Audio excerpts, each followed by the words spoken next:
Welcome to Hood Champion Boxing and Sports. And in boxing, you find a way to win or you find a way to lose. Puello versus Matias is happening.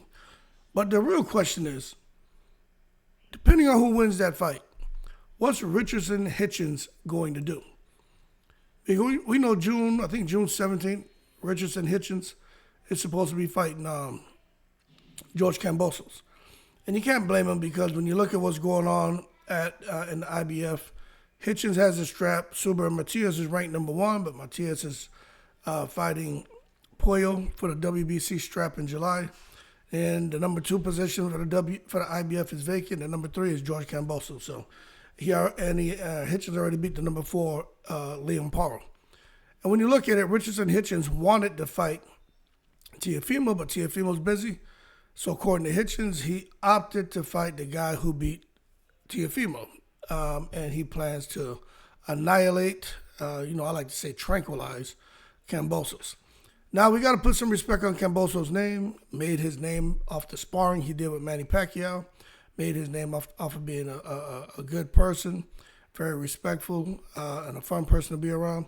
But a guy who really made his name off the sparring with Pacquiao. Then he was able to take that momentum and carry it throughout his pro career. In particular, where it all culminated when he got in the ring against Teofimo and shocked the boxing world, where he dropped Teofimo and went on to win, to become undisputed champion at 135 pounds. Anyway, when you look at what's happening here, my thing is, I think Hitchins is going to put the beans on Kambosos. Kambosos isn't the same guy who fought Teofimo. He fought 2 tough fights with Devin Haney and got slaughtered. Then he came to the States, had a fight. Really lost that fight, they gave him the win. Fought Lomachenko, got annihilated.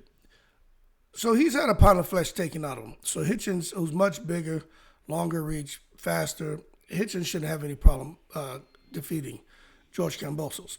But one thing for sure, Kambosos is going to fight. You got to kill him. He's not going to quit.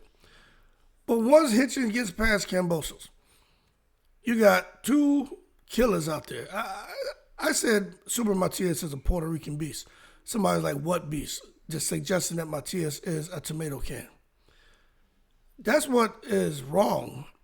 I'm not even going to say boxing fans. You're not even a boxing fan. You're just a cocklehole, a seagull, flying in, dropping shit off. How can somebody refer to Super Matias as anything other than a beast? He's a beast. And when he gets in that ring, he just grinds you down and he stops you. Okay, we get what happened with him, between he and Liam Parra. He was in Puerto Rico, and, you could tell he was probably out there eating them pinchos and drinking, chicken soup and shit, and just enjoying himself in Puerto Rico, man, and got in the ring thinking it was going to be an easy night, and shit didn't go as planned. But I think he learned from that mistake. However, Matias against Puello, that's a fight. That's a real fight. The reach is about the same. Puello has a high volume of punches. Matias can throw a high volume. But I think Puello's just going to outbox him and just be slick. And Matias is going to have to, catch up to him probably after round 5 or 6 and try to start landing his shots and grinding him down and try to hopefully get the stoppage. If not, Puello goes on to win that fight. But that being said, it doesn't matter who wins. Is Hitchins going to push for unification for the WBC? Because either Puello or Matias is going to hold the strap, right? And my thing is, what's Hitchins going to do?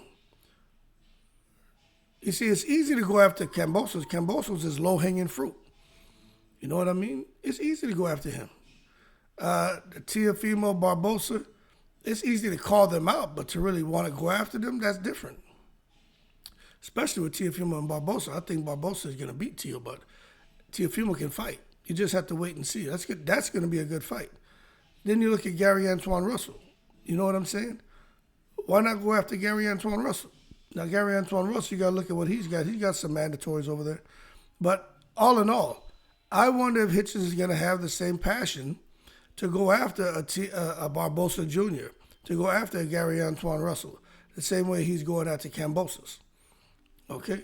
Now, Teofimo, Hitchins and Teofimo will be an interesting fight, a real interesting fight, because Teo, to me, is better than Liam Parra.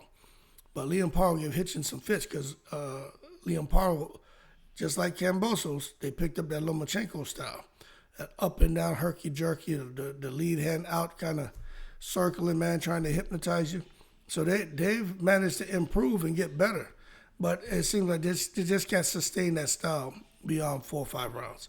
But the first 3, 4, that can help that style they come in the ring with now, can help them get a lead on the scorecards. The problem is down the stretch. They can't keep it up. So anyway, let's see what happens with Hitchins. He can fight. He's getting better. But I'm just curious to know, is his goal to become undisputed at 140? In addition to that, I'm going to keep saying this, right? I want to make sure I foot stomp it at every opportunity. Eddie Hearn has some serious talent over there. But Eddie Hearn knows AJ's on his way out. Eddie Hearn's trying to build the next few stars. And you got a guy like Hitchins, you got Boots, you got Shakur Stevenson. Okay? There's some opportunities there. So Eddie Hearn's going to be very careful with how he moves these fighters. Right? He's going to be very careful. With Shakur Stevenson, I'll tell you this. And I'm being as candid as I possibly can. I think Eddie Hearn would rather cash out Shakur Stevenson and get rid of him and keep Boots and keep a guy like Hitchins. And the reason is because Shakur Stevenson's mouth. His mouth is ridiculous. Shakur Stevenson is learning the hard way about when you get to a certain point in your career, and that's not just boxing, any profession you're in. When you get to a certain point, you got to start listening a whole lot and talking very little. And Shakur still doesn't know how to shut up. That's why he had to come out here and apologize to Turki Al-Sheikh, talking stupid. See, he doesn't know how to shut his mouth because he's young, he's ignorant, and he thinks he's entitled to something. He's not entitled to shit. And one thing I'll tell you, Eddie Hearn wants his brand well represented. And when it comes to Hitchins, I hear those guys that use all that N-word and cuss and all that craziness. I think Eddie Hearn just figures, okay, that's how they talk. That's hyping up the fight. Just let it be. But I'm telling you, Eddie Hearn doesn't like that shit. I'm telling you, Eddie Hearn doesn't like that. And he wants someone to go out there and represent his brand. He doesn't want every time a microphone put in their face, they're talking about, I'm not getting what I was promised, or the money isn't this, or, I deserve more, or saying bad shit about the promoter. And Shakur did that shit about Bob Arum. You gotta know there's a time and place for everything. But I'm really telling you, man, all that N-word bullshit and all that slang and all that shit those guys out there using during interviews and face-offs, I'm telling you, Eddie Hearn would rather have somebody who can talk the talk, walk the walk, but without all of that inappropriate language. I'm telling you, he'd rather to represent his brand and go on. True, Eddie Hearn's all about money, but I'm telling you, Eddie Hearn don't have time for that shit. Anyway, let's see what happens. Eddie Hearn has 3 stars, and let's just see how he moves Hitchins. But I tell you what, the more Hitchins talks, and the more I watch him fight, the more I feel Hitchins has a chance against anybody at 140 because he really is getting better, and Hitchins really can't fight. But Matias and Puello, they're definitely not Baranchek. Baranchek? Not Baranchek. They're not Paro. They're not Kambosos. And Hitchins, I think even he knows that. So let's see if he calls them out. Anyway, y'all keep cool. Shout out to the veterans on 7 continents. And when I mean call them out, I mean get in the ring with them. Make sure the contract gets sent. What Eddie Hearn say? I work for the fighter. The fighter's the boss. If Hitchins wants that fight, it should happen, right? Let's see. Keep cool. I'm in the breeze.